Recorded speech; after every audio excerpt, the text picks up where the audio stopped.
Bonjour à tous, nous sommes le vendredi 10 octobre 2025 et nos chers amis, le colonel Larry Wilkerson et Larry C. Johnson, se joignent à nous aujourd'hui. Bon retour parmi nous. Nous sommes ici pour une courte offensive. Il y a tellement de couleurs que j'en suis ébloui. Attrapez vos lunettes de soleil. Ouais, quelqu'un n'est pas content aujourd'hui, Larry. Tu peux deviner qui c'est. Il n'a pas remporté le prix Nobel de la paix.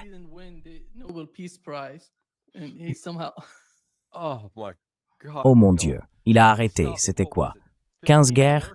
Non, 20. J'ai perdu le compte. Ma préférée, c'est quand il aurait soi-disant arrêté cette guerre entre l'Azerbaïdjan et l'Albanie. Incroyable. Et bien sûr, tu sais, il a été félicité pour avoir créé le pays d'Iberbaïdjan. D'accord, désolé.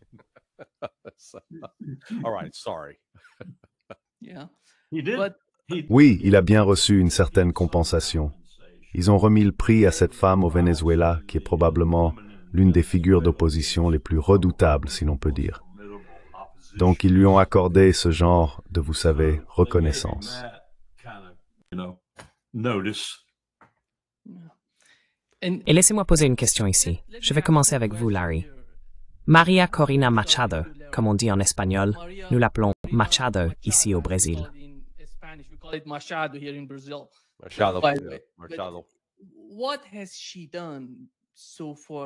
Qu'a-t-elle fait jusqu'à présent qui lui donne le droit de remporter ce prix? Et toute la situation, Larry, à mon avis, avec le Venezuela, est bien plus complexe.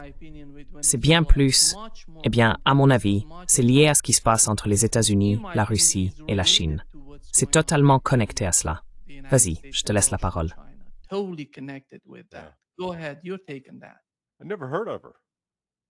Je n'ai jamais entendu parler d'elle. Je veux dire, c'est la première fois que j'entends son nom. Désolé. Ce n'est pas comme si elle avait de grandes réalisations à son actif ou qu'elle avait fait la une des journaux. Donc oui, je suis un peu perplexe. J'imagine qu'elle est connue dans certains cercles. Alors excusez mon ignorance.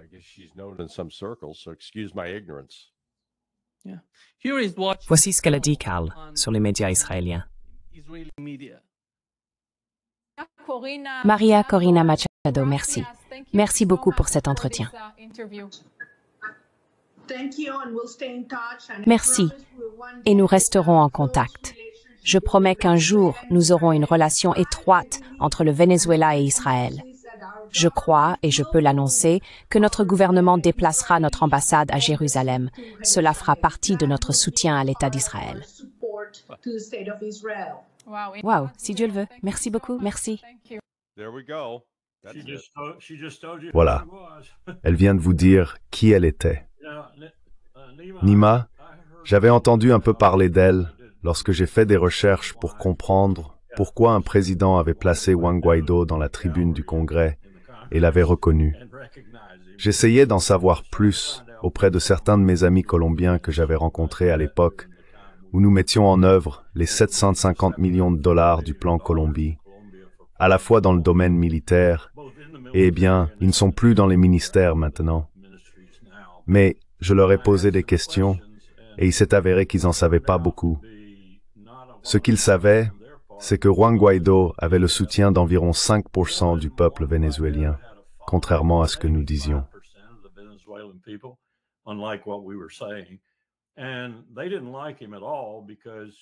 Et ils ne l'aimaient pas du tout parce qu'il y avait une certaine tension. Il y a toujours de la tension entre le Venezuela et la Colombie à cause des migrations dans les deux sens et d'autres problèmes le long de leurs frontières. Tout ce que j'ai pu découvrir à son sujet, c'est qu'elle avait encore moins de partisans. Mais avançons jusqu'à ce que Larry et moi ayons découvert à propos de Gary Berntsen et de cet Israélien qui lui est allié, transmettant des renseignements à la Maison-Blanche sur Maduro et sur Chino Agua. Je pense qu'on peut voir qu'il y a un lien. Elle l'a confirmé là, à l'écran. C'est au pire une agente israélienne, au mieux une passionnée d'Israël.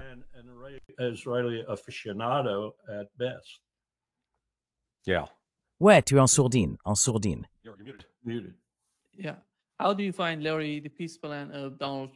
Oui. Comment vois-tu, Larry, la fin pacifique de Donald Trump? La première étape est déjà en cours et ils ont décidé de signer l'accord. Israël attaque, Israël bombardait Gaza juste après la signature de ce document. Et je pense qu'il est vraiment important de comprendre ce qui se passe avec l'administration Trump et quelle est la réalité pour les États-Unis aujourd'hui, compte tenu de la situation au Moyen-Orient. Ici, ce tableau montre comment les États-Unis ont dépensé leur aide à Israël et pour les opérations au Moyen-Orient contre l'Iran, le Yémen et la région au sens large. Cela représente environ 31 à 33 milliards de dollars et ils ont dépensé cette somme depuis le 7 octobre 2023. Je pense que les gens à Washington se demandent qu'avons-nous réellement accompli jusqu'à présent?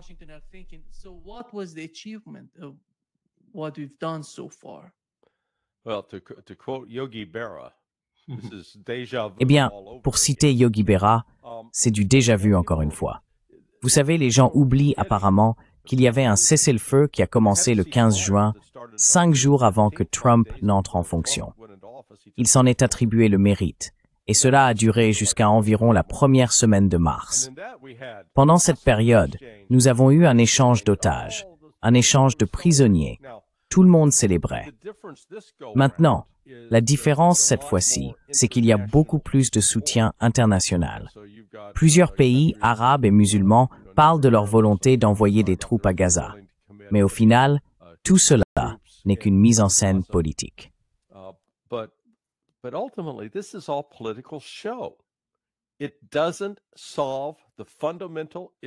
Cela ne résout pas le problème fondamental du génocide sioniste contre les Palestiniens. Parce que, même s'ils retirent peut-être des troupes de Rafah, ils attaquent des colons en Cisjordanie pendant que nous sommes ici à en parler. Ils tuent des colons. Les colons tuent des Palestiniens et leur volent leurs biens en ce moment même. Ils font cela quotidiennement avec le soutien de l'armée israélienne. Alors oui, déboucher le champagne, oh, nous avons la paix de notre temps. La question à laquelle personne n'a donné de bonne réponse, c'est oh, nous allons désarmer le Hamas. Bonne chance avec ça. Oui, Israël essaie depuis 2 ans. Comment ça s'est-il passé? Ils n'y sont pas parvenus. Et certains disent, voyez comme Israël a montré qu'il avait triomphé du Hamas.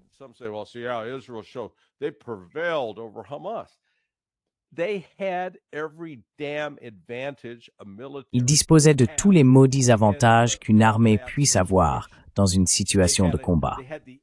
Ils avaient l'ennemi, appelons les Palestiniens l'ennemi, confiné dans un espace géographique précis. Ils contrôlaient les points d'entrée et d'accès, ils avaient des chars, des véhicules blindés, de l'artillerie, un contrôle total de l'espace aérien leur permettant de bombarder à volonté.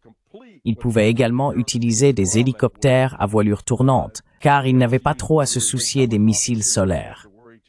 Ils combattaient un groupe qui, en gros, ne disposait que de fusils et de lance-roquettes, peut-être de quelques mitrailleuses lourdes, mais qui n'étaient ni bien armés, ni bien équipés, comparés aux Israéliens.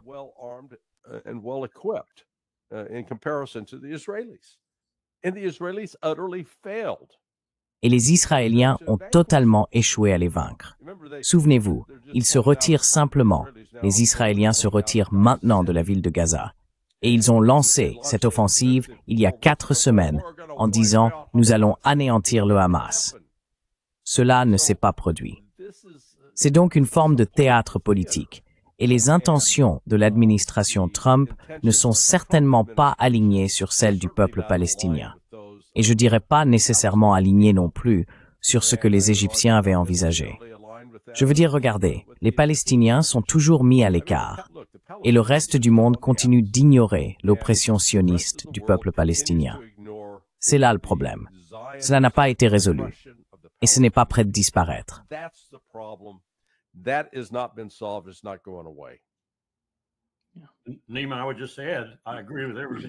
Nima, je voudrais simplement ajouter, je suis d'accord avec tout ce que Corey a dit, et j'ajouterais aussi que je ne pense pas que cela corresponde non plus au plan de Netanyahou. D'après ce que j'entends, comme Larry vient de le dire, les FDI se sont fait sérieusement malmener, surtout lors de cette dernière opération dans la zone de la ville de Gaza. Il manque de beaucoup d'éléments essentiels que nous ne pouvons tout simplement pas leur fournir, et qu'ils ne trouvent pas ailleurs, ou seulement en quantité limitée. Il doit donc en réalité se regrouper un peu et se préparer à la guerre qu'il veut mener contre l'Iran.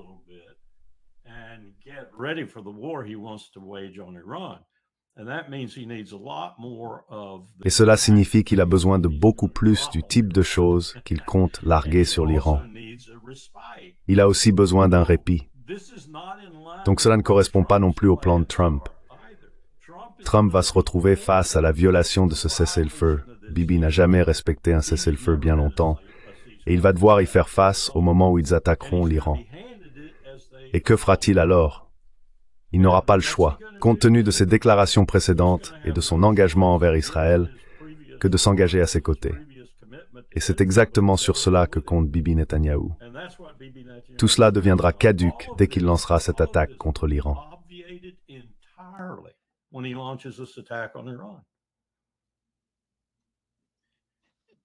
Larry, Netanyahou a appelé Poutine et lui a dit qu'il ne voulait pas attaquer l'Iran. Penses-tu qu'il est honnête au sujet de la politique d'Israël, ou essaie-t-il simplement de créer une sorte d'apaisement en Iran? L'administration Trump a fait quelque chose de similaire avant la première attaque israélienne contre l'Iran.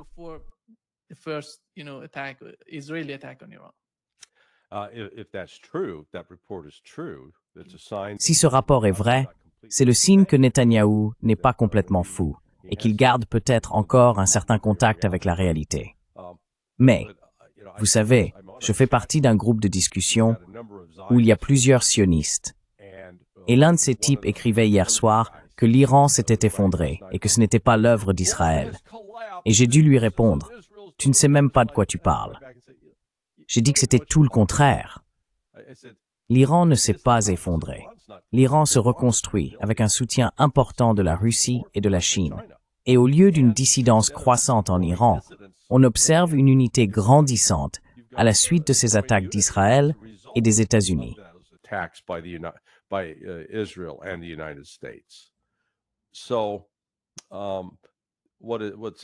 Ce que je trouve intéressant, c'est que Poutine essaye de jouer un rôle constructif.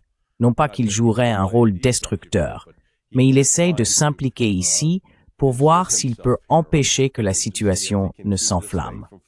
Parce que je pense qu'il reconnaît que la dernière chose dont la Russie a besoin, c'est de se battre sur un autre front, ce qui arriverait certainement si Israël décidait de lancer des armes nucléaires contre l'Iran. Je veux dire, cela porterait tout cela à un tout autre niveau. Donc, je pense que les interventions de Poutine auprès de Bibi va y prêter une certaine attention. Il ne va pas simplement lui dire « Va te faire voir, laisse-moi tranquille ».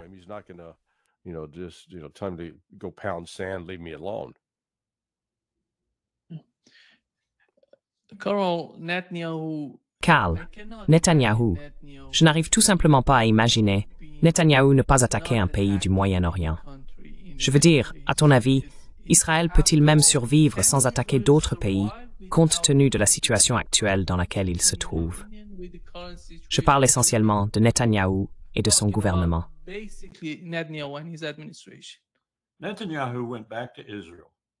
Netanyahou est retourné en Israël et a dit à Ben Gvir, Smotrich et à d'autres comme eux, « Ne vous inquiétez pas. » Tout cela était bien sûr en hébreu.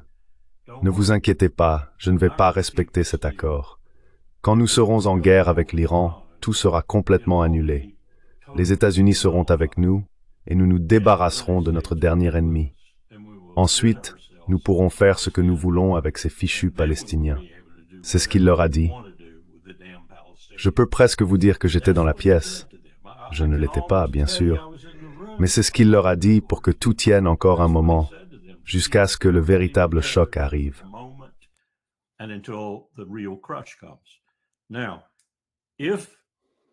Maintenant, si Poutine a dit quelque chose à Netanyahou dont je n'ai pas entendu parler, et si Netanyahou l'a cru et que cela a servi de moyen de dissuasion pour l'empêcher d'agir ainsi, cela pourrait être un autre élément dans la balance, si l'on veut, qui le retiendrait de s'y engager pleinement.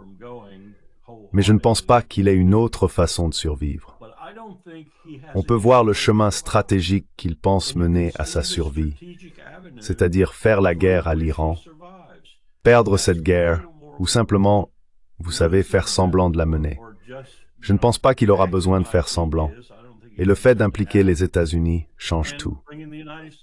La dimension, comme Larry vient de le mentionner, qui m'effraie, c'est que cela pourrait rendre la situation si désespérée pour les deux pays à ce moment-là, que Netanyahou estime devoir utiliser une arme nucléaire, et que nous l'acceptions.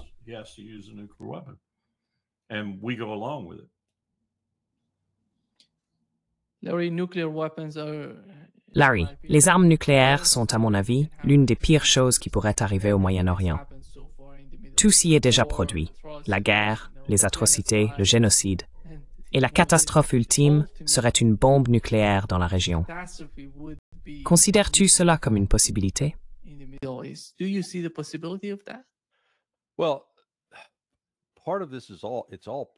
Eh bien, une partie de tout cela repose sur une fausse hypothèse. Cette fausse hypothèse remonte à la fin de la guerre du Pacifique pendant la Seconde Guerre mondiale. La mythologie aux États-Unis veut que, parce que nous avons largué les bombes atomiques sur Hiroshima et Nagasaki, c'est cela qui a mis fin à la guerre. Ainsi, il existe cette idée que si une arme de ce type est utilisée, elle peut mettre un terme définitif à une guerre. Or, c'est un mensonge assez complexe. Le largage de ces armes avait bien plus à voir avec l'effort de Truman pour intimider l'Union soviétique, pour lui faire savoir « Hey, nous restons les plus forts ». Donc lorsqu'on revient à l'usage réel d'un tel type d'arme, si elle était utilisée contre l'Iran, oui, elle pourrait détruire et tuer beaucoup de gens. Mais l'Iran ne disparaîtrait pas, car si l'on lançait une bombe assez puissante pour détruire tout l'Iran, on that strained.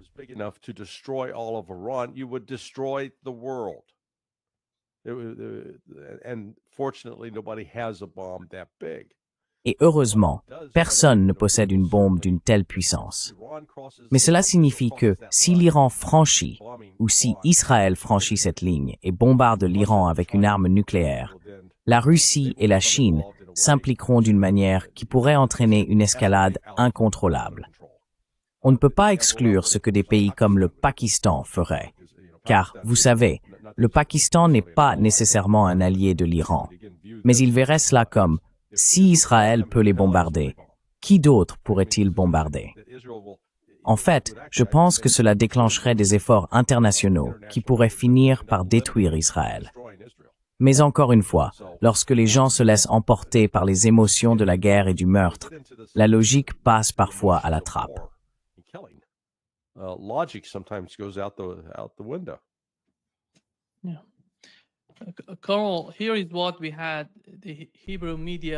Oui. Colonel, voici ce que nous avons. Les médias hébreux ont rapporté que l'appareil de sécurité israélien s'inquiète du fait que l'Iran se réarme discrètement, mais rapidement, et qu'il pourrait agir le premier en menant une frappe préventive contre Israël s'il estime qu'un nouveau conflit militaire est inévitable. Pensez-vous qu'il s'agit d'une évaluation exacte de la part des Israéliens? Qui dit ça maintenant? C'est les médias hébreux. D'accord, laissez-moi simplement rebondir sur ce que Larry a dit.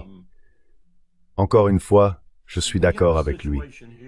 Nous avons ici une situation où nous pourrions assister à une utilisation tactique, et cela m'inquiète profondément. Peut-être même plus qu'un scénario plus sombre, bien que celui-ci puisse mener à quelque chose d'encore pire. Nous pourrions avoir un cas où les États-Unis semblent approuver, et où Israël mettrait effectivement en œuvre l'emploi d'une ou deux armes nucléaires tactiques, notamment depuis un sous-marin. Le résultat choquerait sans aucun doute le monde, mais cela pourrait fonctionner dans la logique de ce qu'Israël cherche à accomplir et de ce que les États-Unis soutiennent.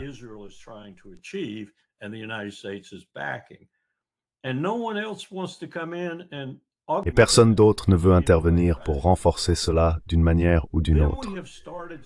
Alors, nous avons lancé quelque chose, je pense, qui nous mènera sur la voie d'une catastrophe totale, car nous essaierons de reproduire cela ailleurs, et d'autres pays feront de même, voyant qu'il n'y a pas de véritable opprobre associé à cet acte, tant qu'il s'agit d'une bombe plus petite et qu'elle reste confinée à une zone particulière. Regardez les médias aujourd'hui. Ils laissent tomber ce genre de sujet presque instantanément dès qu'ils perdent leur valeur de sensationnalisme ou autre. Et ainsi, nous risquons réellement de créer une situation qui nous conduit inexorablement vers un endroit bien plus dangereux.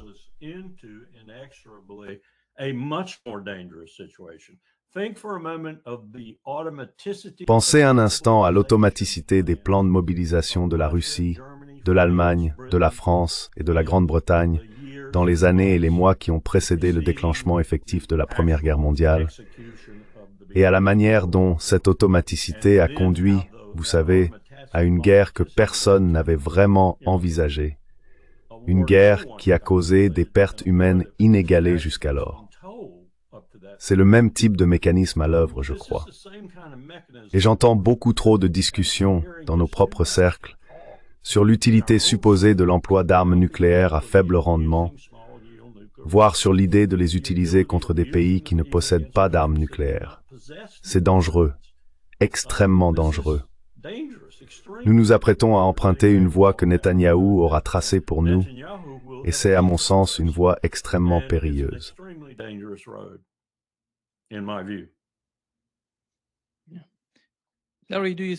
Larry, vois-tu la possibilité que l'Iran mène une attaque préventive contre Israël? Larry, ton micro est coupé.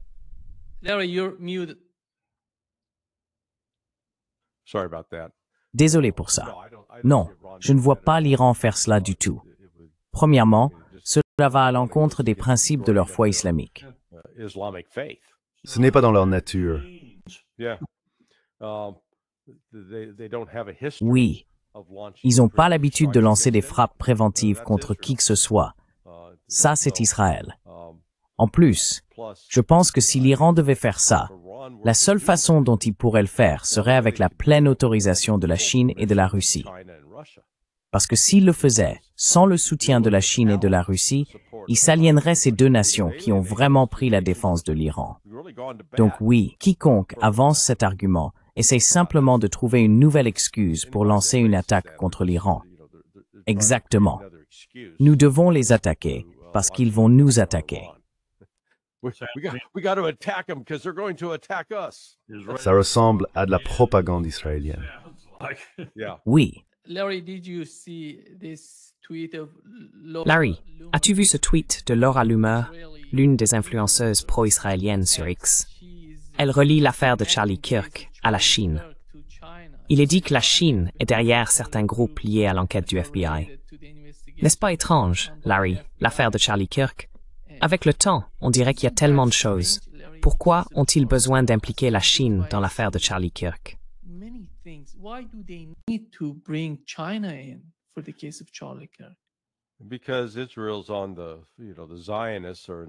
Parce qu'Israël, eh bien vous savez, les sionistes ont des ennuis.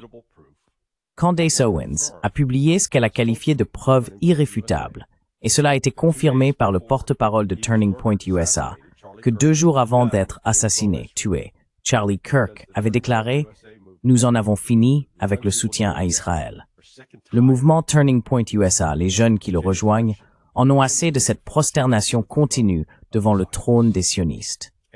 Et la veille de sa mort, il y a eu, nous ne connaissons pas la teneur exacte, mais c'était entre un journaliste sioniste nommé Josh Hammer et un rabbin qui était en quelque sorte le contact du Mossad pour Charlie Kirk.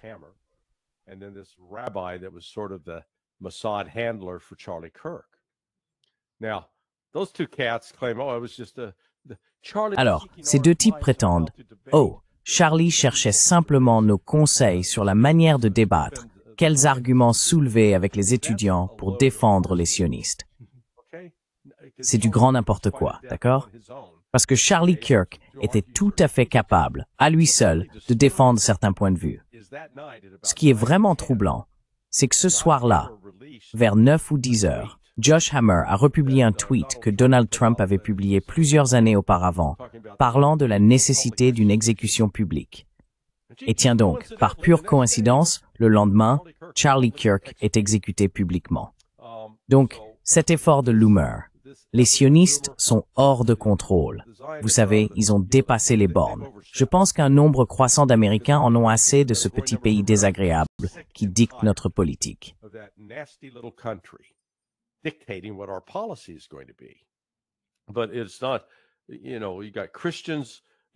ce n'est pas, tu sais, il y a des chrétiens évangéliques, qui montent dans le train du sionisme aux côtés des juifs qui se disent sionistes. Et tu sais, comme l'ont souligné des gens comme Jeffrey Sachs, Max Blumenthal et Aaron Maté, ils en ont assez que leur judaïté soit confondue avec le sionisme. Ils veulent rien avoir à faire avec ça.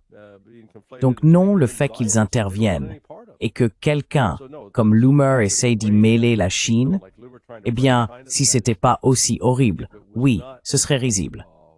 Mais tu sais, écoute, je ne pense pas qu'il y ait quoi que ce soit de drôle à tuer quelqu'un. Personnellement, qu'est-ce que je crois?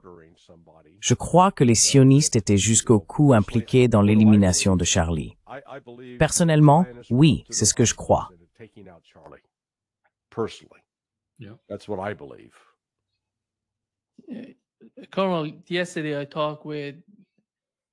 Colonel, hier j'ai parlé avec Richard Wolff, et ce qu'il a soulevé, je pense, est vraiment important à prendre en compte. Il a dit qu'il existe une sorte de division au sein de la communauté juive, entre les juifs et les sionistes. Les sionistes ne représentent qu'une fraction de la communauté juive. Ils ne sont pas si nombreux. Mais leur voix a été dominante. Ils constatent que la tendance est en train de changer, que la situation évolue. Ces sionistes ne sont plus aussi puissants qu'avant, car l'opinion publique en Occident change, et l'AIPAC ainsi que ces groupes sionistes ne peuvent pas y faire grand-chose.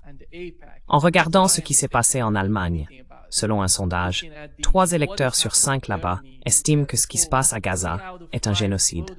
Et en regardant les sondages aux États-Unis, voici ce que CNN a rapporté.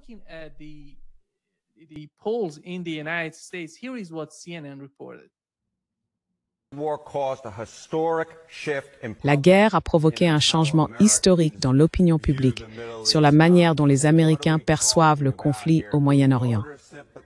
De quoi parle-t-on ici? Avec qui les électeurs sympathisent-ils le plus? Les Israéliens ou les Palestiniens? En octobre 2023, c'était les Israéliens, avec un écart de 48 points. Regardez ce changement.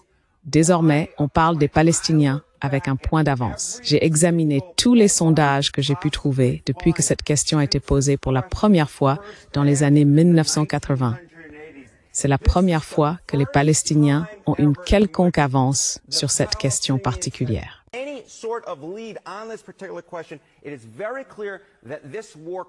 Il est très clair que cette guerre a provoqué un changement historique, éloignant la position israélienne dans le conflit du Moyen-Orient et rapprochant celle des Palestiniens en ce qui concerne la sympathie des Américains et des électeurs.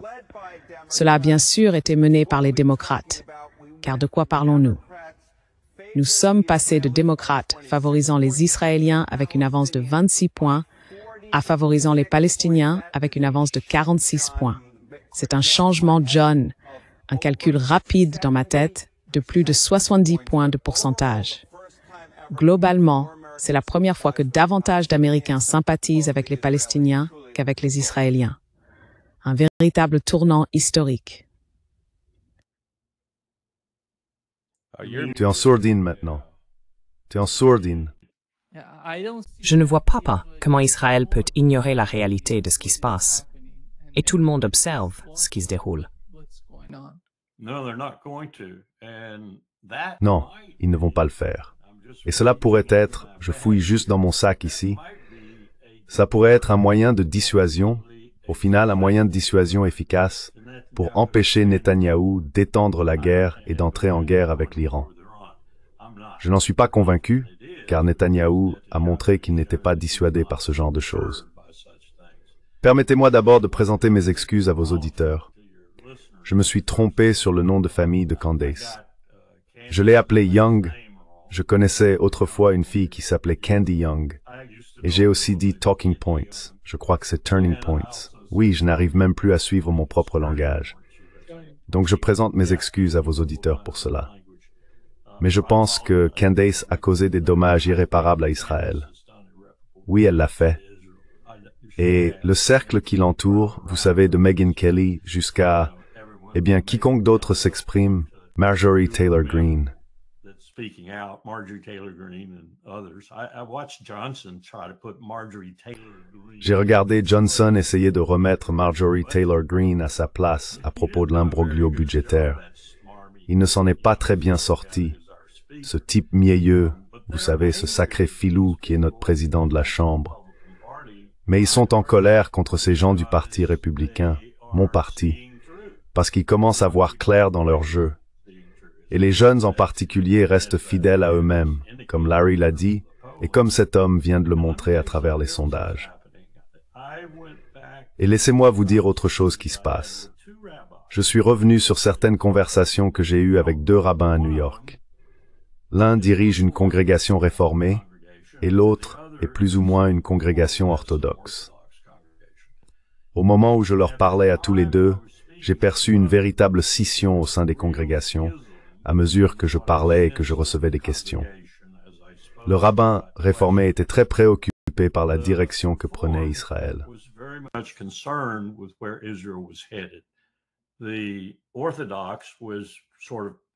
Les orthodoxes disaient en quelque sorte, « Vous ne nous dites pas vraiment la vérité, vous nous mentez, parce que ce qui se passe, nous le voyons clairement, c'est qu'Israël triomphe. » Et ainsi de suite. Cela a complètement changé maintenant. Et il y a des gens qui me disent que la plus grande cause d'antisémitisme dans le monde en ce moment, ce qui nous terrifie, même aux États-Unis, où nous avons une population nombreuse et prospère, c'est Netanyahou. Ils sont inquiets, ils sont très préoccupés. Je pense donc qu'il est juste de dire qu'il y a une large majorité de Juifs américains qui n'aiment pas ce que fait Israël et n'aiment pas ce que cela leur fait, ni la manière dont cela affecte leur place dans ce pays très confortable. Et cela va renforcer l'élan qui nous pousse à nous éloigner d'Israël.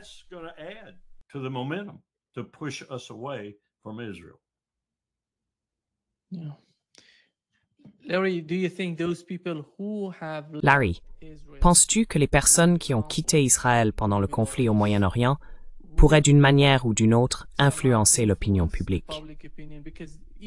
Parce que si elles quittent Israël, la population qui reste sur place, est-elle majoritairement favorable au gouvernement? Va-t-elle être principalement alignée sur les politiques de Netanyahou et de son administration? Ou bien allons-nous continuer à avoir la même situation qui, au fond, ne change pas vraiment la réalité d'Israël?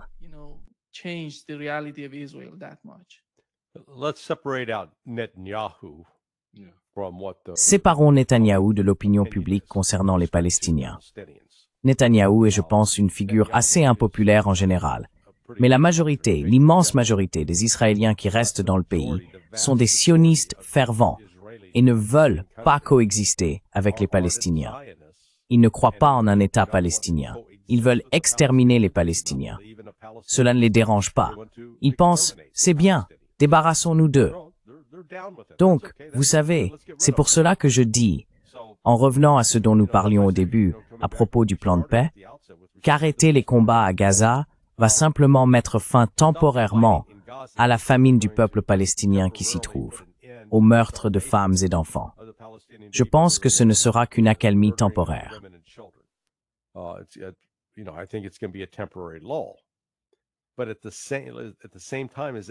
Mais en même temps que cela se produit, les Israéliens poursuivent leur offensive pour voler des terres aux Palestiniens.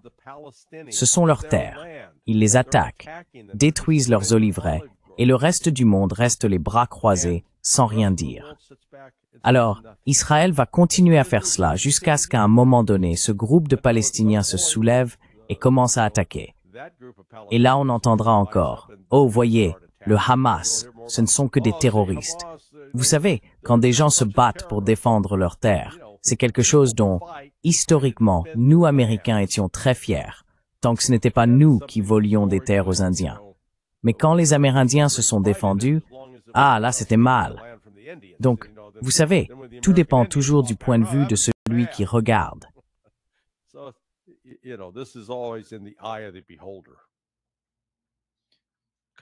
Colonel, quel est le rôle de Jared Kushner dans les négociations? Que se passe-t-il avec le plan de paix? Money. Oui, l'argent. C'est tout ce qui intéresse Jared Kushner, tout comme son père. D'ailleurs, l'un des rabbins dont je parlais, je ne citerai pas de nom ici, connaissait très bien son père. Il lui a un jour proposé, je crois, $100,000 pour influencer sa synagogue, et le rabbin a refusé l'argent. Puis il m'a expliqué pourquoi il ne l'avait pas accepté. Il connaissait très bien le père de Jared Kushner. Je pense que la pomme n'est pas tombée bien loin de l'arbre avec Jared. Il s'intéresse à l'argent, l'argent, l'argent. Tout ce qui rapporte de l'argent, il est pour, et tout ce qui nuit à son argent, il est contre.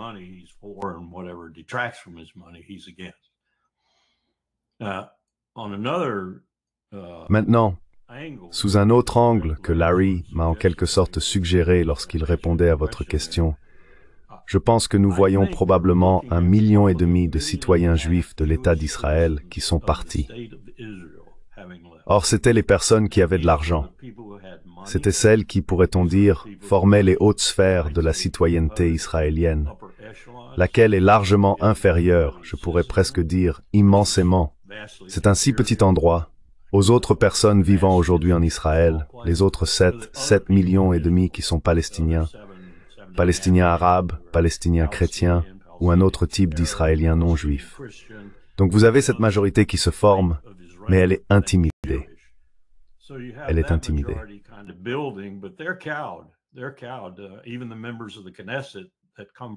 Même les membres de la Knesset issus de cette partie de la communauté sont intimidés. Ils savent que s'ils ouvrent la bouche à propos de quoi que ce soit, ils seront expulsés de la Knesset. Ou bien, une loi sera créée pour les en expulser.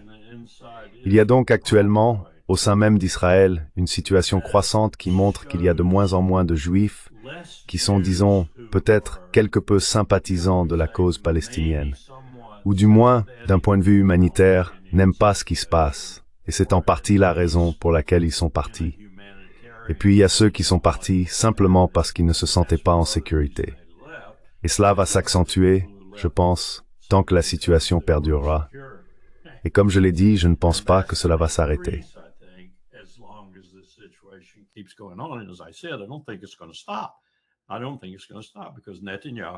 Je ne pense pas que cela va s'arrêter parce que Netanyahou veut se débarrasser des Palestiniens. Point final. Cisjordanie, peu importe où, et il veut une partie du Liban, une partie de la Syrie, et Dieu seul sait ce qu'il veut d'autre. Donc cela va continuer jusqu'à ce qu'Israël ait vidé sa composante juive, jusqu'à ne plus compter que quelques Russes irréductibles et quelques autres, peut-être pas plus de 2 ou 3 millions. Et ma prophétie d'il y a de nombreuses années va se réaliser d'une manière que je n'avais jamais imaginée. Ils vont disparaître. Ils vont certainement disparaître en tant qu'État juif. C'est donc une autre motivation, provocation, appelez cela comme vous voulez, pour Netanyahou d'élargir et d'intensifier cette guerre, et de la mener, vous savez, jusqu'à un point où elle aura un dénouement positif à ses yeux. Et je ne vois pas beaucoup de façons d'y parvenir, sauf en étendant la guerre à Iran et en y impliquant les États-Unis.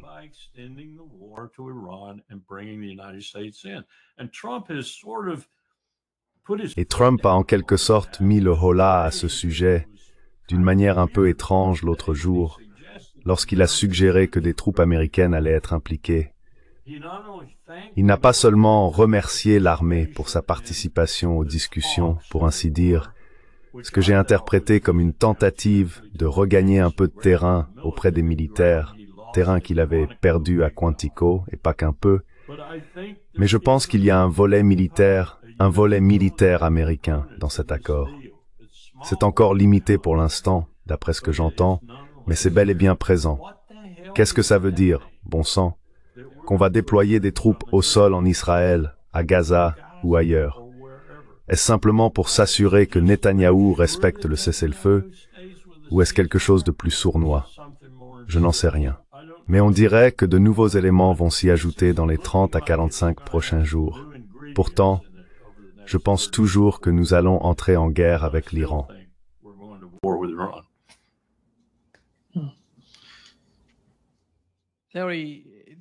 Larry, as-tu vu ce que Matt Gaetz a dit à propos du lobby israélien aux États-Unis? Il était invité sur l'un des podcasts où il a parlé du lobby israélien. Voici ce que Matt Gaetz a dit.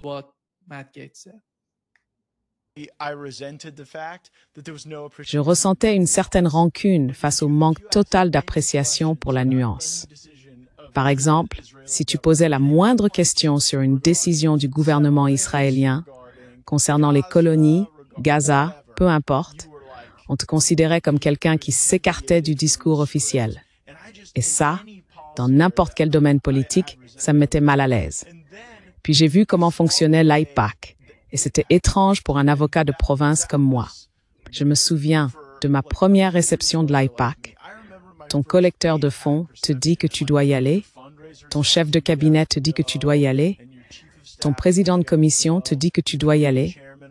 Tu arrives, tu portes ce badge avec ton nom, et je me souviens qu'il y avait un code QR dessus. Ce qu'on était censé faire, c'était aller parler au donateur, et s'il t'appréciait, il scannait ton code QR pour faire un don sur le champ.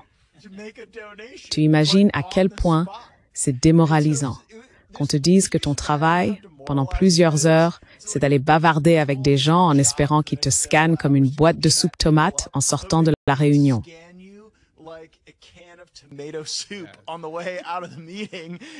C'est une slittermavikisseling.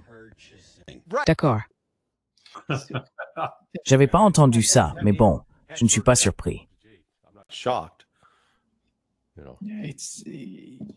Comment pouvez-vous imaginer que ces gens placent un jour l'Amérique en premier?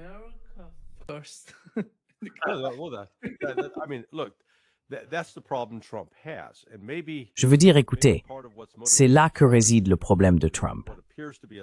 Et peut-être qu'une partie de ce qui pousse Trump vers ce qui semble être un léger virage, mais je ne parierai pas sur sa permanence, c'est que son message « America First » était un élément majeur de sa base, la base MAGA. Et maintenant, ce qu'il constate, c'est que bon, l'Amérique passe au second plan derrière Israël. C'est Israël d'abord. Et ils disent « Non, non, non, on ne veut pas de ça ». Vous savez, Tucker Carlson s'est exprimé très ouvertement à ce sujet, Steve Bannon aussi, Marjorie Taylor Greene également. Donc cela commence à se répandre au sein de la base. Et oui, il y a ces autres politiciens, comme Mike Johnson, achetés et payés par les Israéliens, qui vont résister à ce mouvement. Mais un changement profond est en cours aux États-Unis. Et je pense que appelons-les les sionistes réfléchis, reconnaissent que c'est un véritable danger pour leur capacité à contrôler le récit dans ce pays.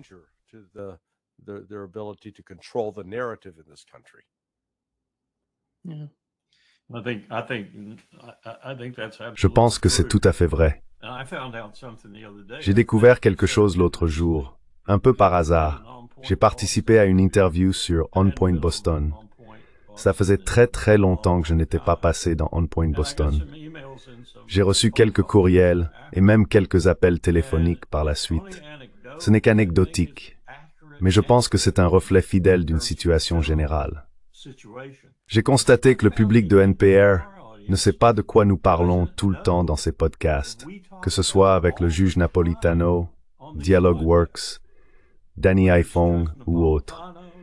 Ils ne regardent pas ces choses-là, donc ils ont été stupéfaits par certaines des choses que j'ai dites dans son émission.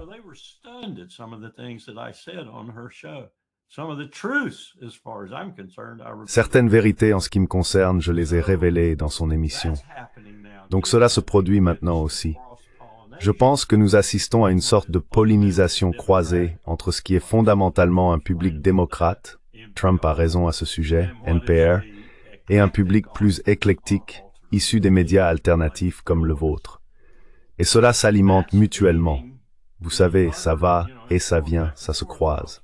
Je pense que nous allons voir émerger un mouvement encore plus important de personnes comme Marjorie Taylor Greene. Les statistiques que vous avez montrées, je crois qu'elles proviennent du projet Costs of War de l'Université Brown, l'un des principaux organismes d'analyse.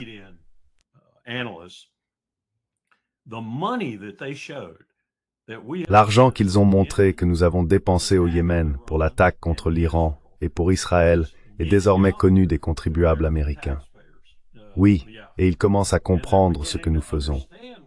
Et comme Larry l'a dit, c'est censé être pour rendre l'Amérique à nouveau grande. C'est censé être axé sur le pays, pas seulement avec des troupes à Chicago et à Portland, dans l'Oregon, mais avec une attention particulière portée au peuple américain. C'est tout sauf cela. Tout cet argent qui part là-bas, tout cet argent qui va à l'Ukraine, cela commence à pénétrer la conscience de l'Américain moyen, qu'il soit républicain, démocrate ou indépendant.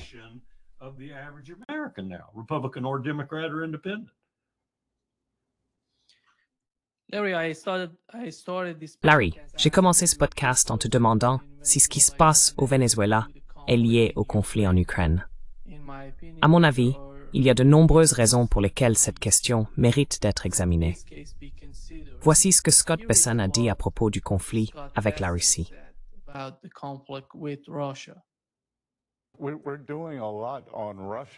Nous faisons beaucoup en ce qui concerne la Russie. Mais les véritables coupables ici sont la Chine et l'Inde lorsqu'il s'agit d'acheter du pétrole russe. Ce sont eux qui maintiennent la machine de guerre russe en marche. Nous avons imposé un tarif de 25% sur le pétrole russe provenant d'Inde et je pense que nous verrons bientôt un rééquilibrage où ils achèteront moins de pétrole russe et davantage de pétrole américain. Si nous faisions la même chose avec la Chine, je pense que la guerre se terminerait rapidement. Mais nous avons besoin que nos alliés de l'OTAN et européens se joignent à nous. Il s'agit de source et d'utilisation. La source de l'argent de la Russie, c'est ce pétrole, et la Chine en est le principal acheteur.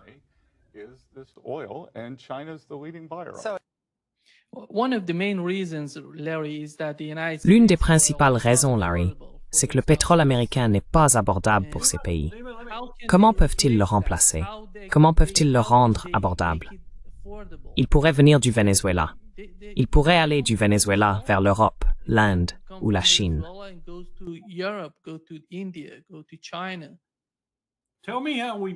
Dis-moi comment nous faisons, c'est une question fondamentale, peut-être que je suis simplement ignorant. Comment rendons le pétrole russe plus cher? C'est insensé.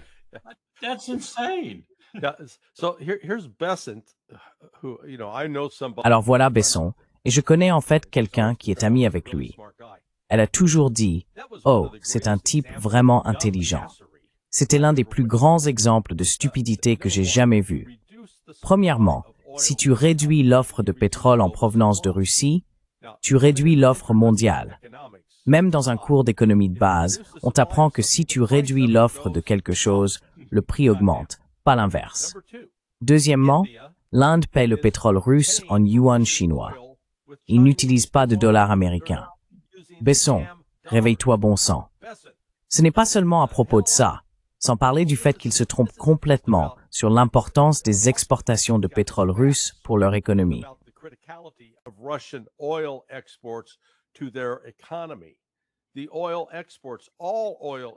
Les exportations de pétrole, toutes les exportations de pétrole, représentent environ 15% du produit intérieur brut de la Russie. Oui, c'est une part importante, mais ce n'est pas paralysant. Cela ne va pas arrêter la guerre. Et s'ils pensent que la Russie fait cela uniquement pour des raisons économiques, encore une fois, quel ignorant ce type. Franchement, ça me révolte de voir quelqu'un avec un tel niveau de responsabilité faire preuve d'une telle stupidité. Bon sang. Comprenez pourquoi la Russie se bat. Et si vous ne comprenez pas pourquoi la Russie se bat, alors vous sortez toutes ces absurdités. Oh, si la Chine et l'Inde arrêtaient simplement d'acheter leur pétrole, la guerre prendrait fin. Franchement, sortez la tête de ce trou profond et sombre où vous l'avez coincé.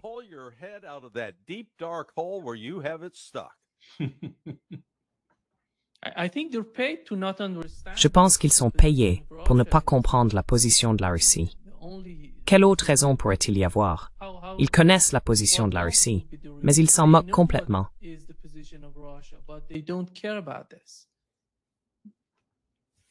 C'est pour moi ou pour le colonel? Colonel, reposez la question, s'il vous plaît. La question est que Larry a dit qu'ils ne comprennent pas. Je pense qu'ils comprennent très bien toute la situation avec la Russie. La Russie a été très claire sur son objectif principal en Ukraine et sur les causes profondes du conflit là-bas. Mais Besson se moque de ce que pense la Russie.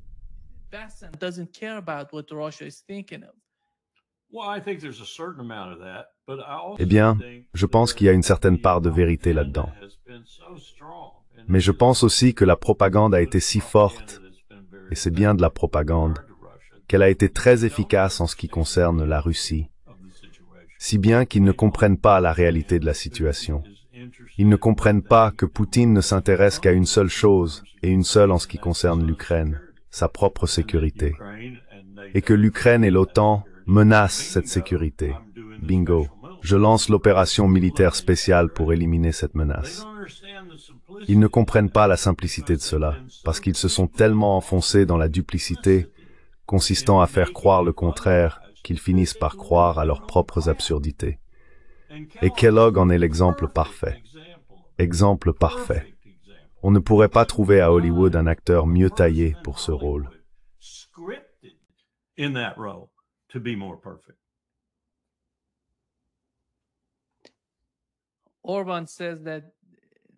Orbán affirme que Zelensky et son administration tentent de renverser son gouvernement en Hongrie.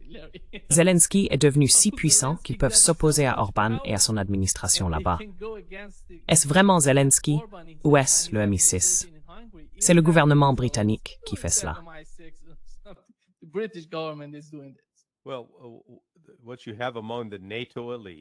Eh bien, au sein de l'élite de l'OTAN, on observe une panique croissante, car la campagne de la Russie s'accélère au lieu de ralentir. Même si la Rasputitsa, la saison des pluies, est maintenant arrivée, la pluie tombe, transformant les champs en boue et les rendant en partie impraticables. Les Russes intensifient leurs attaques. La nuit dernière, ils ont coupé l'électricité à Kiev.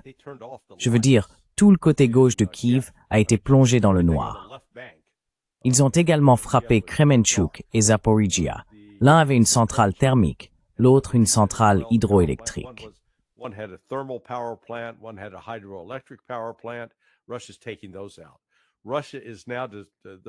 La Russie les élimine.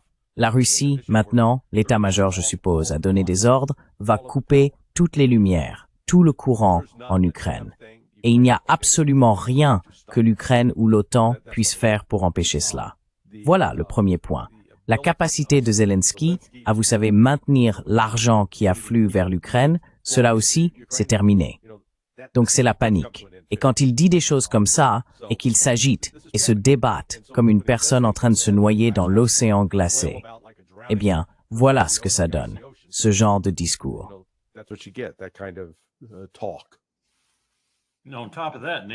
En plus de cela, Nima Merz bénéficie d'environ 30% de soutien en Allemagne. Macron est à environ 20% en France. Et Starmer est en dessous des deux. Oui, ma phrase habituelle à ce sujet, c'est que si quelqu'un avait le choix, une opportunité, disons, « Hey, on va te proposer un entretien. Tu peux déjeuner avec Merz, Macron et Starmer, ou bien subir une coloscopie. » Eh bien, il choisirait la coloscopie, d'accord?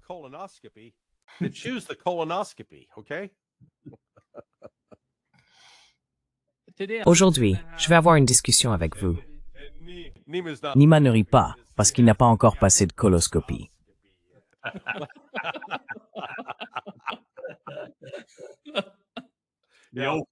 À l'ancienne aussi. Pour tous ceux de moins de 40 ans qui n'ont jamais passé de coloscopie, disons-le simplement, ce n'est pas agréable.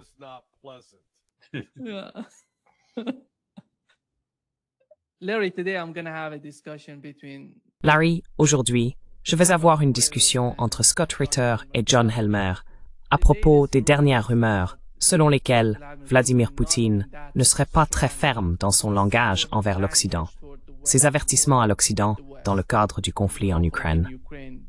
Il s'agit essentiellement de l'utilisation des missiles Tomahawk, car beaucoup de gens craignent que ces missiles ne fassent monter la tension en Ukraine d'une manière qu'il serait impossible de renverser si cela se produisait. Quelle est ta compréhension de la stratégie de la Russie? Penses-tu qu'il s'agit simplement de la manière dont Vladimir Poutine s'exprime, ou que cela fait partie d'une stratégie globale de l'administration? Il semble savoir quoi dire. Quels sont les points essentiels à présenter à l'opinion publique? Quelle est ton opinion là-dessus? Poutine est le président, Mais c'est pas lui qui prend les décisions militaires. Tu sais, cette tendance que nous avons en Occident.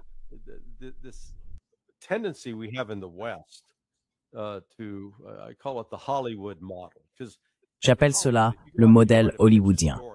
Parce qu'à Hollywood, quand on essaye de présenter une histoire, qu'on veut faire produire un projet, un film, on pose toujours deux questions. Qui est le héros et qui est le méchant? Il faut donc toujours un héros et un méchant. C'est toujours centré sur une seule personne. Il n'y a jamais de reconnaissance ni d'appréciation du système, de la structure organique impliquée dans la gestion d'un gouvernement. Ainsi, en ce qui concerne la Russie, ce qui a été fait en Ukraine suit un plan élaboré par l'état-major général. Nous en avons eu quelques preuves plus tôt cette année sur le blog, le Substack, tenu par Murat Karulin, l'un des principaux correspondants de guerre. Une autre personne écrit également sur ce Substack avec lui.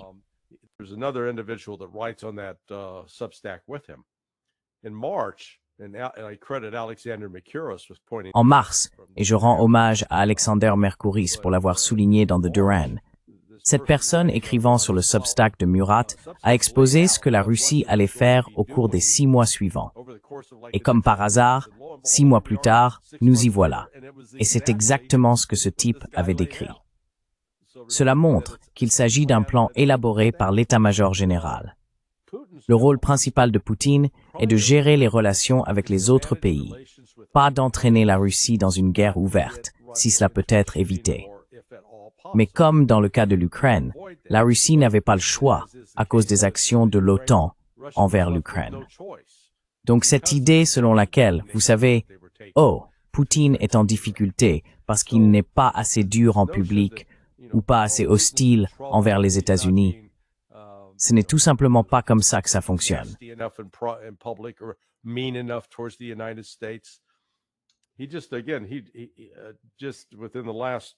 Il vient tout juste, encore une fois, dans les 6 ou 7 dernières heures, à cette conférence à laquelle il participe avec les anciens États soviétiques. Vous savez, tous les Stan, la conférence des Stan. Il a réaffirmé, écoutez, notre système de défense aérienne est tout à fait capable de faire face à cette menace. Nous avons clairement indiqué aux États-Unis que s'ils font cela, cela changera notre relation, et pas de manière positive. Il a aussi dit quelque chose de vraiment intéressant. Il poursuit. Oui, nous avons une nouvelle arme.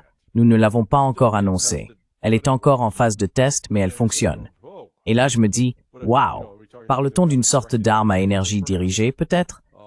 Mais Poutine, il n'est pas contrarié, pas du tout. Comparez son attitude, sa manière de se tenir à celle de Zelensky. Zelensky est paniqué.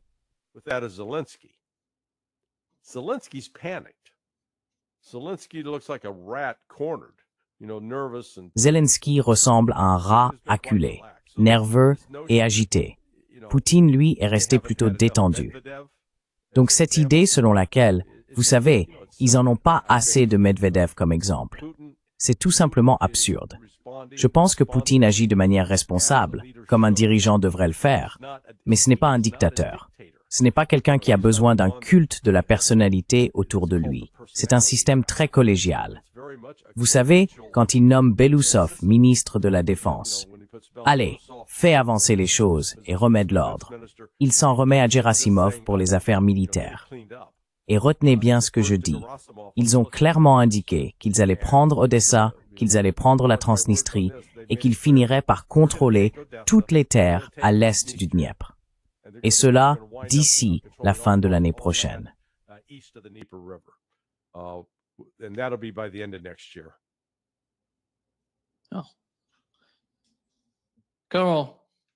colonel, votre commentaire à ce sujet, sur Odessa Nikolaev. Absolument, c'est une bombe. It's the bombshell. I want to own the whole coastline of the North Sea too. Je veux posséder toute la côte de la mer du Nord ou de la mer Noire, la côte Nord. Et laissez-moi simplement faire un commentaire général sur ce que Larry vient de dire, à savoir bingo. Nous avions cet accord pendant la guerre froide. Il existait 2 écoles de pensée. Nous les appelions les soviétologues. L'une était l'école du conflit et l'autre l'école totalitaire. L'école totalitaire croyait que ce que Larry minimisait là n'en demeurait pas moins la vérité. qu'un seul homme faisait tout. Nous n'avons jamais vraiment eu cela en Union soviétique, sauf peut-être que nous nous en sommes approchés avec Staline.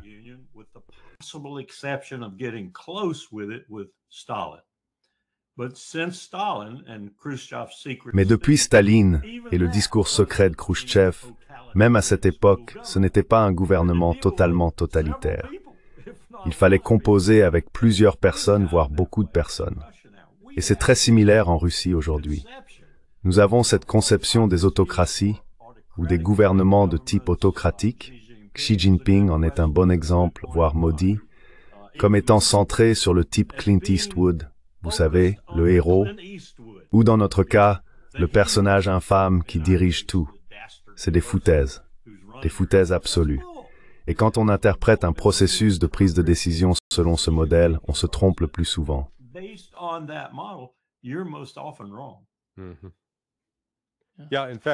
Mam.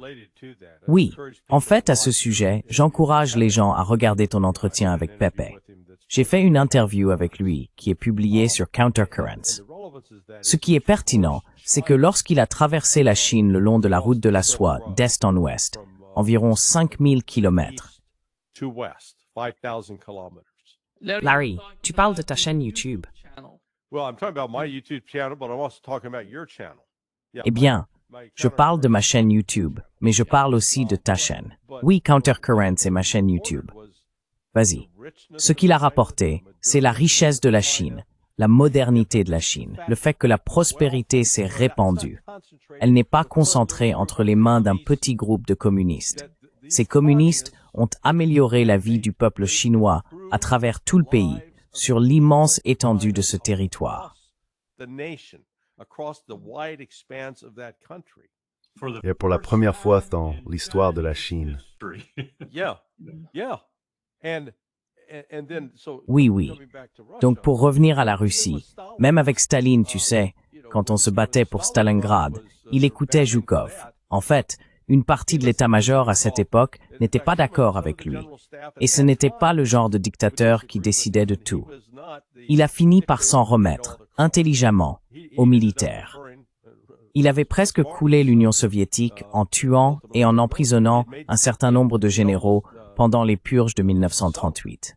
Mais il a eu au moins l'intelligence de reconnaître « D'accord, j'ai fait une erreur ».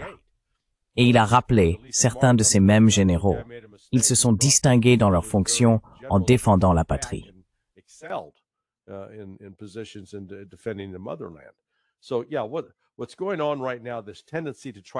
Donc oui, ce qui se passe en ce moment, c'est cette tendance à tout personnaliser à l'excès. Poutine fait ceci et Poutine fait cela. Poutine est le visage symbolique de la Russie. Et franchement, je ne vois pas de dirigeant dans l'histoire qui ait joué un rôle aussi déterminant dans la transformation d'un pays, tout en le faisant d'une manière où il n'est pas au centre de l'attention.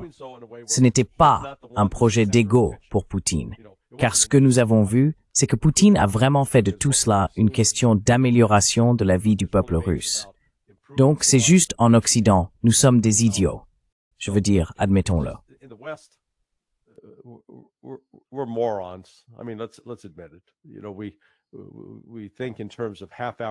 Vous savez, nous pensons en termes de sitcom comique d'une demi-heure ou de drame télévisé, et nous n'aimons pas vraiment réfléchir aux nuances de ce que nous observons.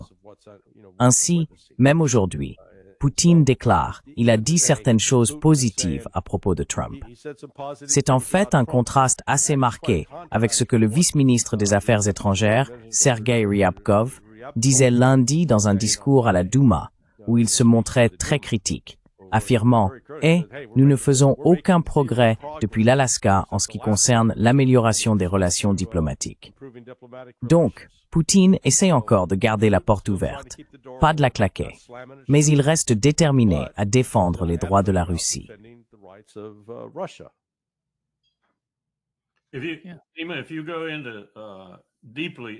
Si l'on étudie en profondeur Clausewitz, et je le choisis simplement parce que je le connais mieux que l'Allemagne ou certains autres théoriciens de la guerre, si l'on examine vraiment ses propos dans différentes parties de la guerre, à propos du prince, du chef, de la personne qui fait toute la différence dans le monde, bien sûr, Pour Clausewitz, l'idéal était Napoléon, à la fois prince et guerrier réunis en un seul individu.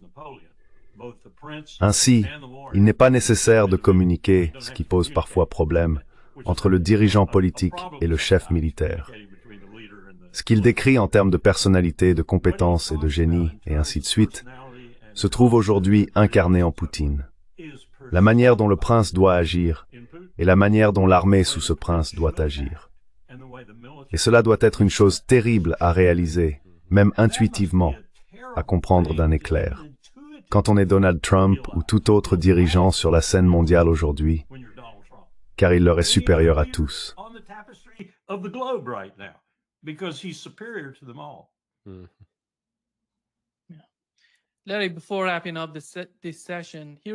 Larry, avant de conclure cette session, voici ce que Poutine a dit à propos du traité START nucléaire. Il a déclaré que la Russie maintient le contact avec les États-Unis au sujet du traité. S'il y a de la bonne volonté, ils l'étendront. Mais il admet que sa prolongation n'est pas cruciale pour la Russie. Si ce n'est pas important pour les Américains, ça ne l'est pas pour nous. Et tu sais, il souhaite aussi le prolonger. Mais je ne vois pas cela venir des États-Unis. Je ne pense pas que ce soit une priorité pour Donald Trump ou son administration.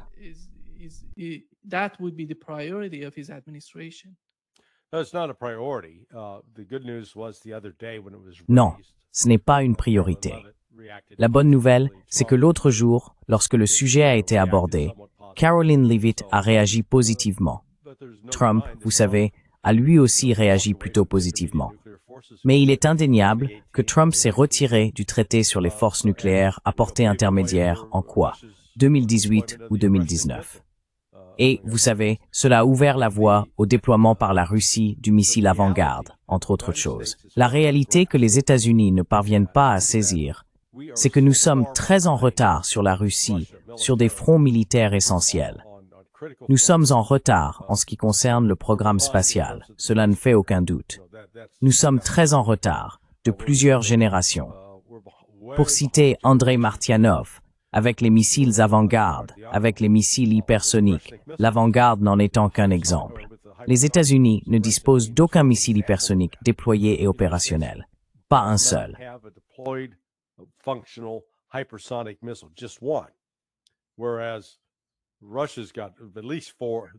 Alors que la Russie en a au moins 4 variantes.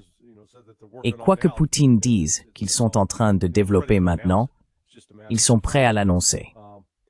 Ce n'est qu'une question de timing. En termes de compétences réelles de l'armée sur le terrain, les Russes combattent une force par procuration de l'OTAN depuis, 3 ans et demi, et ils l'emportent. Pendant ce temps, les États-Unis ont combattu en Afghanistan pendant plus de 20 ans, et nous n'avons pas pu en venir à bout. Vous savez, nous n'avons pas pu arrêter les Houthis, pour prendre un exemple plus récent. Donc vous voyez cette absurdité selon laquelle les États-Unis auraient la plus grande, la meilleure armée du monde. C'est de la pure illusion. Mais vous savez, la réalité va nous réveiller. Et je pense que l'électrochoc viendra d'abord sur le plan économique, puis cela se répercutera et affaiblira le volet militaire. Lina Eng.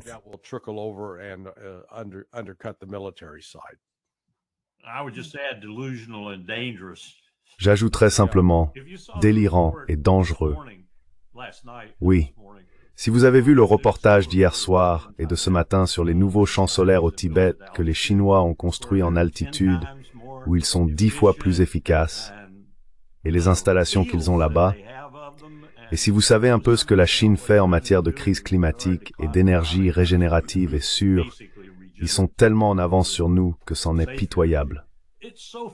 C'est absolument pitoyable à quel point nous sommes à la traîne. Ils restent peut-être les premiers pollueurs, mais ils prennent des mesures si positives à une échelle si rapide et massive qu'ils nous dépasseront de façon colossale d'ici la prochaine décennie. J'ai remarqué qu'Elon Musk, ou quelqu'un de Tesla, a annoncé qu'il venait d'installer 2000 bornes de recharge supplémentaires. La Chine en a 1 million. Nous en avons 17 000. Oui. En fait, Pepe a mentionné cela, Larry, pendant la conversation que j'ai eue avec lui. Ouais.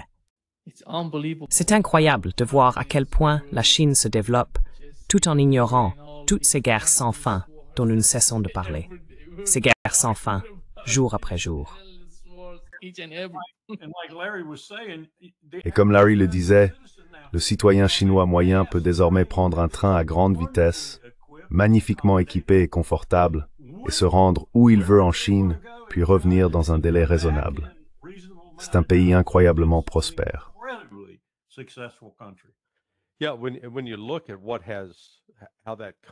Oui, quand on regarde comment ce pays a changé en 30 ans, et 30 ans, ce n'est pas si long, c'est une transformation incroyable.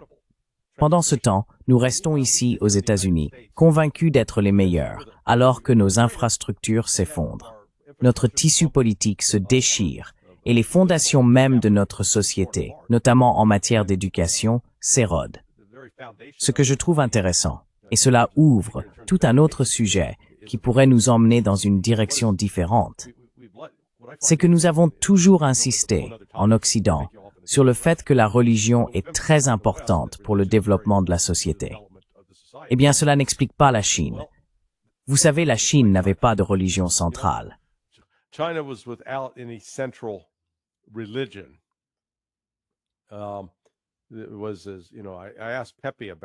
Tu sais, j'ai aussi demandé à Pepe à ce sujet, et il a dit que c'était une combinaison de méritocratie. Il voulait les meilleurs. Il fallait faire ses preuves. Et puis le parti communiste tel qu'il existe dans sa variante chinoise, s'est révélé être assez axé sur les résultats. Ils n'ont pas simplement enrichi la classe dirigeante comme nous le faisons ici aux États-Unis. Il s'agissait d'enrichir toute la société et de reconnaître que c'était en fait une chose intelligente à faire. Tu sais, c'est en quelque sorte révolutionnaire. Si cela devient le visage du communisme, ce sera une force très puissante et séduisante à travers le monde. Et il y aura des gens qui rejetteront la démocratie, parce que tout ce que la démocratie semble produire, c'est de la corruption et du chaos.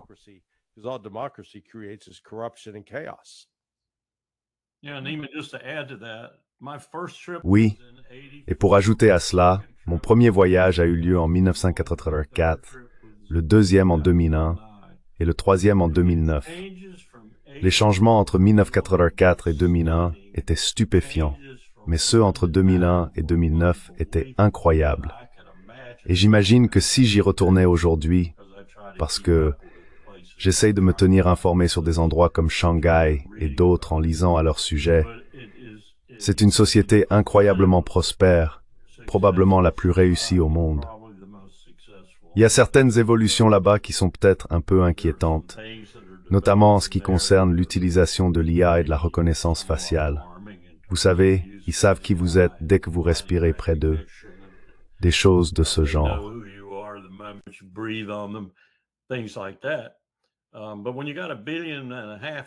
Mais quand on a 1,5 milliard d'habitants, on veut maintenir l'ordre. On veut que la société fonctionne et progresse. C'est probablement en partie pour cela. Et je suis d'accord avec Larry pour dire que la démocratie libérale n'est peut-être pas la meilleure façon d'y parvenir. Je ne sais pas quelle est la meilleure, mais ce n'est peut-être pas ce que nous appelons la démocratie libérale, ni ce que nous avons exporté et instrumentalisé depuis les 25 ou 30 dernières années. Ce qu'ils ont accompli est incroyable, et leur potentiel l'est tout autant, surtout en lien avec le reste du monde.